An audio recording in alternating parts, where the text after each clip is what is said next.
মির্জা গালিবের এই কথাটাও আমার কাছে বেশ ভালো লেগেছে।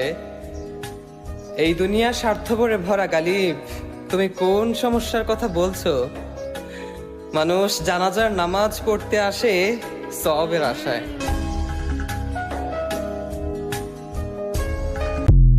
মির্জা গালিবের এই কথাটাও আমার কাছে বেশ ভালো লেগেছে।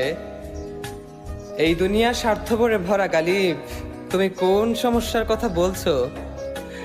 মানুষ জানাজার নামাজ পড়তে আসে সওয়াবের আশায়। মির্জা গালিবের খুব সুন্দর একটি উক্তি রয়েছে, আমাকে কষ্ট দিয়ে খোদার কাছে সুখ চাও, খোদা কিন্তু আমারও। যাকে কষ্ট দিয়ে সৃষ্টিকর্তার কাছে সুখের প্রার্থনা করা হয়, সৃষ্টিকর্তা কিন্তু তারও।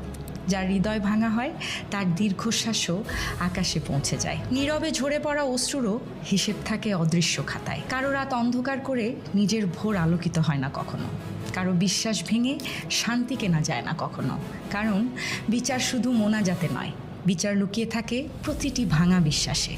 সৃষ্টিকর্তা কারো একার নন, তিনি প্রার্থনার শব্দের চেয়ে ভাঙা হৃদয়ের নীরব আর্তনাদকেই আগে শোনেন।